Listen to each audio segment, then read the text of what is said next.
আমরা সবাই না, পৃথিবীতে যত মানুষ আছে আল্লাহ তাআলা রাসূল কারীম সাল্লাল্লাহু আলাইহি ওয়াসাল্লামকে বলেন, কুল হে নবী আপনি পৃথিবীবাসীকে বলেন, ইন যদি কুনতুম তারা চাই তুহিব্বুনাল্লাহ, আমি আল্লাহ আমাকে ভালোবাসতে চাই, আমি আল্লাহ আমার সাথে প্রেম করতে চাই, তার সাথে আর আমার সাথে প্রেম হবে। পৃথিবীর কোন মানুষ যদি আমি আল্লাহ আমাকে খুশি করতে চাই, আমাকে মহব্বত করতে চাই, আমি আল্লাহ আমাকে ভালোবাসতে চাই, আমি আল্লাহ আমার সাথে প্রীত করতে চাই, প্রেম করতে চাই, তাদেরকে আপনি জানিয়ে দিন ফাত্তাবিউনি, আমার সাথে বান্দার প্রেমের কানেকশন হবে তখন, আপনার সাথে কানেকশন হবে যখন, আপনার ইত্তেবা করবে যখন, আপনাকে মহব্বত করবে যখন, আমার সাথে প্রীত হবে তখন। কেউ যদি আমাকে ভালোবাসতে চায় তাকে আপনি বলে দিন, আপনি নবী আপনার ইত্তেবা করলে তারপরে আমার ভালোবাসা, আপনার ইত্তেবা না হলে ওই ব্যক্তিকে আমি আল্লাহ ভালোবাসবো না। আর আপনার ইত্তেবা যদি কেউ করে, আপনাকে যদি কেউ মহব্বত করে, আপনাকে যদি কেউ ভালোবাসে, এর রিজাল্ট হচ্ছে ইউহিব্বুকুমুল্লাহ, আপনাকে ভালোবাসার রিজাল্ট হচ্ছে আমিও ভালোবাসবো। সত্য জড়িয়ে দিলেন, কারণ পীড়িত একতরফা হয় না। আমি যদি বলি ক্ষতি হুজুর আমি আপনার সাথে একটু প্রেম করবো, ভালোবাসা করবো, তারপর ইকবাল হুজুর আপনার সাথে একটু প্রেম করবো, নজরুল সাহেব আপনার সাথে প্রেম করবো, মেম্বার সাহেব হুজুর আপনি তো প্রেমের প্রস্তাব দিলেন, সাবুদ্দি সাহেব বলবেন হুজুর আপনি তো প্রেমের প্রস্তাব দিলেন, কিন্তু সত্য একটা আছে, ভোটের সময় একটু জমা দিন বই দিবে আমি ভালোবাসি, আমার প্রস্তাব যদি না করেন প্রেম হবে না। সত্য যদি দেয় কিছু করার আছে, দেয় না সত্য। কোন মেয়ের যদি কোনো স্ত্রী প্রস্তাব দেয় কি করে, মা বাবার থেকে আলাদা শহরে দেখতে করতে পারে, বা দাড়ি কোনোদিন রাখা যাবে না, দাড়ি আমার মুখে পড়বে, এই বিলিপ করতে গিয়ে দাড়ি রাখে না, আসে না সত্য দেয় না, উদাহরণ দিলাম বাস্তব। আল্লাহ রাব্বুল আলামিন, কারণ আমি একজন বন্ধুর সাথে প্রেম করব, সেই বন্ধুগুলো আমার সাথে সময় না দিলে প্রেম হবে না। কোন রাজনৈতিক দলের সাথে প্রেম করতে গেলে তাদের স্লোগান দেওয়া লাগে। আমি যদি বলি অমুক দলের আমি ভক্তি মহব্বত করি, আমি কর্মী হলাম, মিছিলে যাবেন না, মিটিং এ যাবেন না, আপনার কর্মী রাখবে। আপনি ভালোবাসতে চেয়েছেন কিন্তু তারও কিছু দাবি আছে, যখন মানবেন তখন বেরিয়ে চলে যাবে, বাড়ি গাড়ি টাকা পয়সার অভাব হবে না, যা চাইবেন তাই আপনাকে দিবে, শুধু একটু স্লোগান দিতে হবে, ঠিক না? দাবি মানতে হবে। আল্লাহ তাআলা বললেন, হে পৃথিবীর মানুষ, পৃথিবীর মানুষকে আপনি নবী বলে দিন, তারা আমার ভালোবাসার একটা প্রস্তাব শুনে মানলো জমিন থেকে আমার কাছে। এখন আমার একটা শর্ত আছে, আমার শর্ত যদি পৃথিবীর মানুষ মেনে নেয় তাহলে তার সাথে আমার প্রেম হবে, আদার্স কোনো ভালোবাসা হবে না। সেই কি পৃথিবীর মানুষ আমাকে ভালোবাসতে চায়, বাদুরপুর জমিন থেকে, গোলাগারকাটির জমিন থেকে, সাতক্ষীরার জমিন থেকে, America, Australia, Canada, Europe, America, Saudi, তুরস্ক, ইরাক, ইরান, আফগানিস্তান থেকে মানুষগুলো আমাকে ডাকতেছে, আল্লাহ আমি তোমার সাথে প্রেমের সম্পর্ক করব, তোমার সাথে তোমাকে আমি ভালোবাসি। আমি সবার জন্য একটা শব্দ ব্যবহার করলাম, ফাত্তাবিউনি, আমার নবীর সাথে প্রেম জমা লাগাও, আমার নবীর সাথে প্রেম করো, আমার নবীর সুন্নতকে ভালোবাসো, অটোমেটিক আমি তোমাদেরকে ভালোবাসবো। এজন্য পৃথিবীতে যারা হক্কানি আল্লাহর ওলি, পৃথিবীর জমিনে যারা হক্কানি পীর মাশায়েখ, হক্কানি আলেম, তারা বিভিন্ন অজুহাতে সবসময় আমার নবীর সাথে নিসবত দেওয়ার চেষ্টা করে। তার জবরদস্ত প্রমাণ আমার গৌসুল আজম খুলনবী রাহমাতুল্লাহ আলাইহি দিল্লির জমিন থেকে বেলায়েতের নূর নিয়ে সবকিছু ছেড়ে দিয়ে এই বাংলার গুনাহগারকাটি জমিনে একটাই কারণে আসছে, এই বাংলার জমিনের মানুষগুলোর সাথে আল্লাহ রাসূলের সাথে প্রেম করানোর জন্য। কারণ যার পীড়িত আল্লাহ রাসূলের সাথে নাই, আল্লাহর সাথে হবে না, কার সাথে হবে না? আল্লাহ তাআলা বললেন, আমার নবীকে যদি খুশি করতে পারো, আমার নবীকে যদি মহব্বত করতে পারো, আমি আল্লাহ একটা ঘোষণা আসমান থেকে তোমাদের দিলাম, যখনই আমার নবী তোমাদের পরে খুশি হবে, যখন আমার নবীর ইত্তেবা তুমি করতে পারবা, ইউহিব্বুকুমুল্লাহ, আমি আল্লাহ তোমাকে ভালোবাসা শুরু করে দিব। তাহলে আল্লাহর ভালোবাসা আমার উপরে আসবে তখন, নবীর মহব্বত আমার কাছে আসবে যখন, আল্লাহ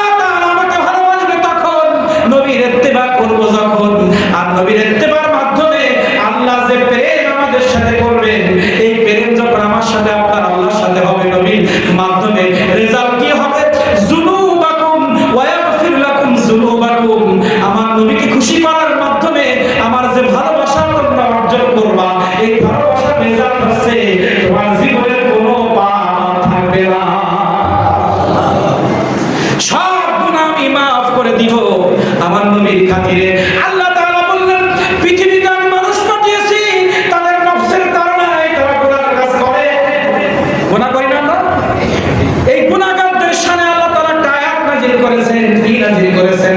আল্লাহ রাব্বুল আলামিন বলতেছেন ইবলিস কিয়ামত পর্যন্ত আমার কাছ থেকে চেয়ে নিয়েছে আল্লাহ তোমার এই বান্দাগুলোকে আমি জাহান্নামী বানানোর জন্য সব সময় 24 ঘন্টা ধোঁকা দেব। এই ধোঁকা দেওয়ার জন্য আমার অনেক সৈন্যবাহিনী দরকার, আমার অর্থ দরকার, কিয়ামত পর্যন্ত আমার হায়াত দরকার। এই যে দাবিগুলো আল্লাহর কাছে করেছিল আল্লাহ তাআলা সব দাবি মেনে নেওয়ার কারণে কিয়ামত পর্যন্ত ইবলিস পৃথিবীর জমিনে থাকবে। ইবলিস পৃথিবীর জমিনে থাকবে আর এই ইবলিস থেকে আমাদেরকে বাঁচায় দিবে নবী মুহাম্মদুর রাসূলুল্লাহ। কেমনে? একটু দলিল শুনি। ওয়ালাউ আন্নাহুম ইযযালামু আনফুসাহুম জাউকা ফাস্তাগফিরুল্লাহ ওয়াস্তাগফার লাহুমুর রাসূল লাওয়াজাদুল্লাহা তাওয়াবার রহিমা। হে নবী আপনি পৃথিবীবাসীকে জানিয়ে দিন পৃথিবীর মানুষ শয়তানের ধোঁকায় পড়ে গুনাহ করবে।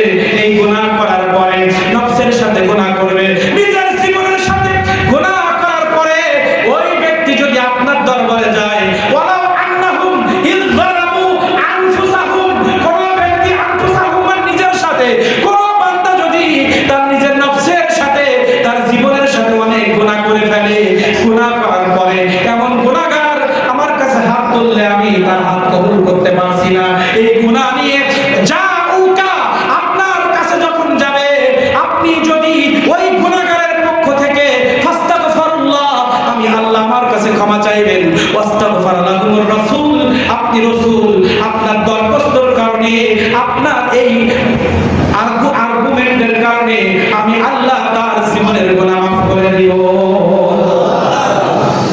আমরা বলি দরবারে কেন যাই? এই হচ্ছে দলিল। আমরা কেন বিপদে পড়লে আলেমদের কাছে যাই তার দলিল।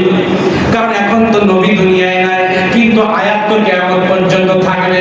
এই আয়াত নবীর উপরে নাজিল হয়েছে। পৃথিবীর কোন গুনাহগার গুনাহ করে ফেললে আপনার কাছে যখন যাবে আপনি যদি তার পক্ষ হয়ে আমার কাছে হাত তুলে বলেন হে আল্লাহ আমার উম্মত আব্দুল্লাহ, আমার উম্মত আব্দুস সালাম, আমার উম্মত আব্দুল গফফার, আমার উম্মত আব্দুস সাত্তার, আমার উম্মতগুলো গুনাহ করে ফেলেছে, এই গুনাহ নিয়ে আমার কাছে আসছে আল্লাহ আমি তারপরে রাজি হয়ে গেছি, আল্লাহ তুমি তারপরে রাজি হয়ে যাও। আল্লাহ রাসূল আল্লাহর কাছে বলতে দেরি ওই গুনাহগারকে মাফ করতে দেরি করবে না। সাহাবারা কত দলিল নেবেন? রাসূল করিম সাল্লাল্লাহু আলাইহি ওয়াসাল্লামের জামানায় একজন ব্যক্তি রাসূল করিম সাল্লাল্লাহু আলাইহি ওয়াসাল্লামের কাছে এসেছে, এসে বলতেছে আল্লাহ রাসূল আমি জীবনে অনেক বড় পাপ করেছি, আল্লাহ আমাকে ক্ষমা করবে না। এইভাবে আমার নবীজিকে বলতেছেন, কিন্তু উনি যে হালাত নিয়ে এসেছেন, কারণ আমার নবী তো গায়েব জানতেন, এবং ওই ব্যক্তি যখন আমার নবী করিম সাল্লাল্লাহু আলাইহি ওয়াসাল্লামের কাছে এসেছিলেন আল্লাহ গায়েবীভাবে জিবরাইল আলাইহিস সালামের মাধ্যমে কারণ একটা মানুষ যখন কান্না করে আল্লাহর কাছে তওবা করে আল্লাহ তাআলা গ্রহণ করে নেয়। ওই ব্যক্তি মায়ের সাথে জিনা করেছিল, এটা হাদিসে মোবারকে আসছে। কিন্তু আল্লাহ রাসূল সাল্লাল্লাহু আলাইহি ওয়াসাল্লামের কাছে এসে বলতেছে নবী আমি অনেক বড় পাপ করেছি। ওই পাপের কথা মুখে এসে বলতেছে না, কিন্তু দেখার মধ্যে আসছে আল্লাহ রাসূল আমি জীবনে বড় পাপ করে ফেলেছি, আমি বড় ভুল করে ফেলেছি, এই ভুলের কোনো ক্ষমা নাই। এইভাবে রাসূল করিম সাল্লাল্লাহু আলাইহি ওয়াসাল্লামের কাছে এসে কাঁদতেছে আর রাসূলের কাছে দরখাস্ত করতেছে, রাসূলের কাছে দরখাস্ত করতেছে। রাসূল করিম সাল্লাল্লাহু আলাইহি ওয়াসাল্লাম তার পাপের কথা না শুনে ওই ব্যক্তিকে বলল তোমার ওযু থাকলে তুমি মসজিদে গিয়ে নামাজ পড়ো, আর যদি তোমার ওযু না থাকে ওযু করে মসজিদে গিয়ে নামাজ আদায় করো। তাহলে একটা ব্যক্তি জিনা করে আসছে, যদি আল্লাহ রাসূল সাল্লাল্লাহু আলাইহি ওয়াসাল্লাম আল্লাহর কাছ থেকে ক্ষমা করায় না নিলে মসজিদে যেতে বলতো। কথা বলে হাদিস তো বহু আছে, একটা আয়াত বলেছি যে আয়াতের মাধ্যমে আল্লাহ তাআলা বলছেন পৃথিবীর মানুষ যত বড় পাপ করুক না কেন আপনার কাছে যদি আসে আপনি যদি তার হয়ে আমার কাছে দোয়া করেন আমি ক্ষমা করে দিব। আমার নবী করিম সাল্লাল্লাহু আলাইহি ওয়াসাল্লাম দুনিয়ায় নাই, ইসলাম নবী করিম সাল্লাল্লাহু আলাইহি ওয়াসাল্লাম মদিনায় ঘুমিয়ে আছেন, কিন্তু ইসলাম মদিনায় নিয়ে যান নাই। কোরআন মাজিদ পৃথিবীতে আছে, ইসলাম পৃথিবীতে আছে, কোরআন মাজিদের আয়াত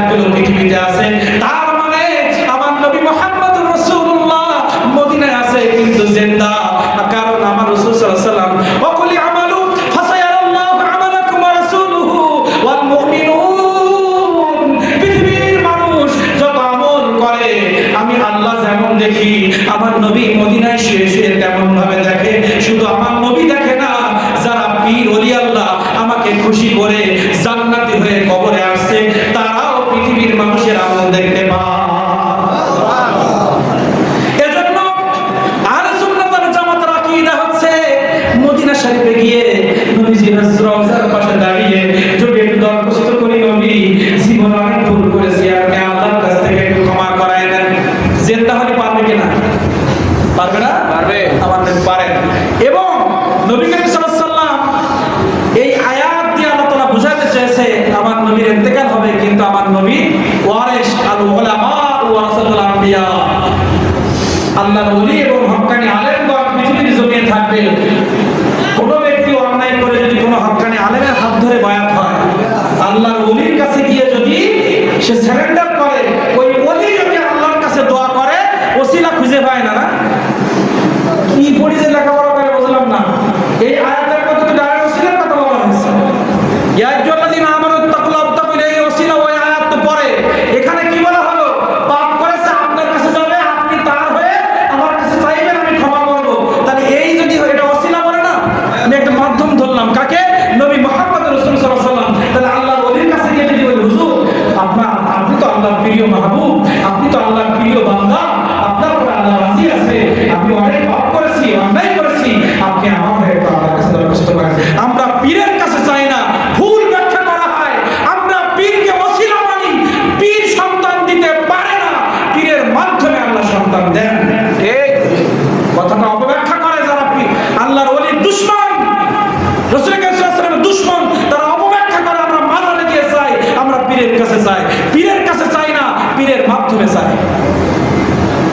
ঠিক না? এজন্য আল্লাহ তাআলা আমাদেরকে কবুল করে নেন, যেন এই মিলাদুন নবীর মাহফিল আল্লাহ তাআলা কবুল করে নেন। আবার যদি সুযোগ হয়, বহু